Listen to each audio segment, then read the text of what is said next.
नमस्कार, आपने देखना शुरू किया है दर्श न्यूज। मैं हूं दिव्यांशु आपके साथ। बिहार में नियोजित शिक्षकों को राज्यकर्मी का दर्जा मिलने वाला है, लेकिन इसके लिए उन्हें परीक्षा देनी होगी। परीक्षा का नाम है सक्षमता परीक्षा और परीक्षा पास कर नियोजित शिक्षक बन जाएंगे विशिष्ट शिक्षक। नियोजित शिक्षकों की ये मांग बहुत पुरानी है। सरकार ने इस मांग को तो स्वीकारा, लेकिन एक शर्त लगा दी। शर्त यह है कि नियोजित शिक्षकों को सक्षमता परीक्षा देनी होगी। यह परीक्षा 4 बार आयोजित की जाएगी और प्रत्येक शिक्षक को 3 परीक्षाओं में किसी एक में पास करना होगा। नियोजित शिक्षकों की पहली सक्षमता परीक्षा 26 फरवरी को होगी। परीक्षा के लिए आवेदन की प्रक्रिया चल रही है।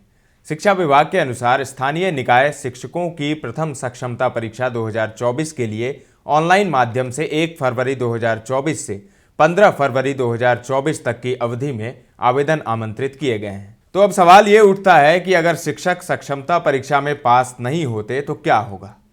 हालांकि 3 चांस दिए जाएंगे, लेकिन जो तीनों अटेम्प्ट में पास नहीं होते वैसे शिक्षकों का क्या होगा? क्या उनकी नौकरी चली जाएगी? नियोजित शिक्षकों में वैसे शिक्षकों की संख्या भी ज्यादा है जो कुछ ही वर्षों में रिटायर हो जाएंगे। उन्हें कंप्यूटर का ज्ञान भी नहीं है। वैसे शिक्षक परीक्षा में कैसे बैठेंगे? शिक्षक संघ ने सक्षमता परीक्षा का विरोध किया है। तो अब आगे क्या होगा? क्या नियोजित शिक्षकों की नौकरी पर खतरा मंडरा रहा है?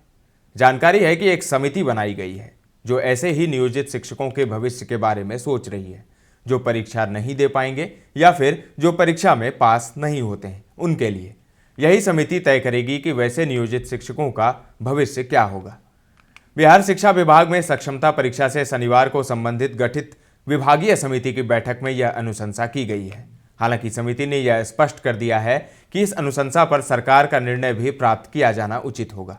परीक्षा लेने की जिम्मेवारी बिहार विद्यालय परीक्षा समिति को सौंपी गई है।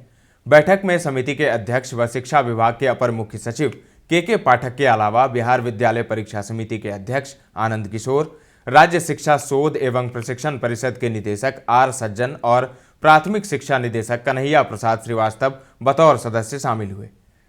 श्रीवास्तव इस समिति के सदस्य सचिव भी हैं।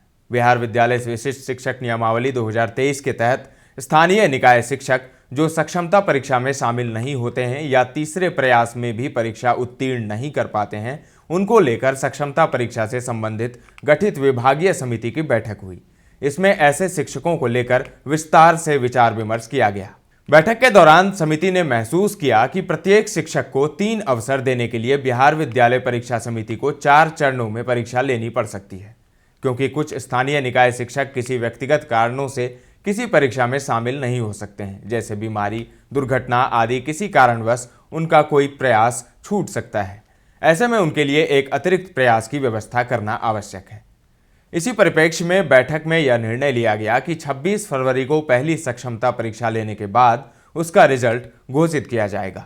इसके बाद 3 चरणों में लगातार और परीक्षाएं ली जाएंगी। चारों चरण अतिशीघ्र पूरे कर लिए जाएंगे।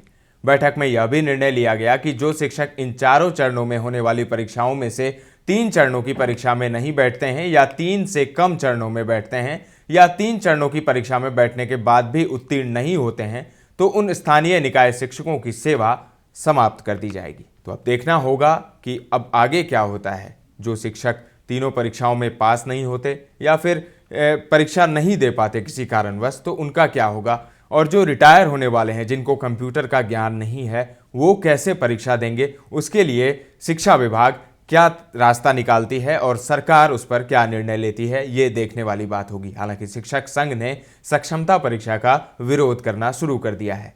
ताजा तरीन खबरों के लिए बने रहें दर्श न्यूज के साथ।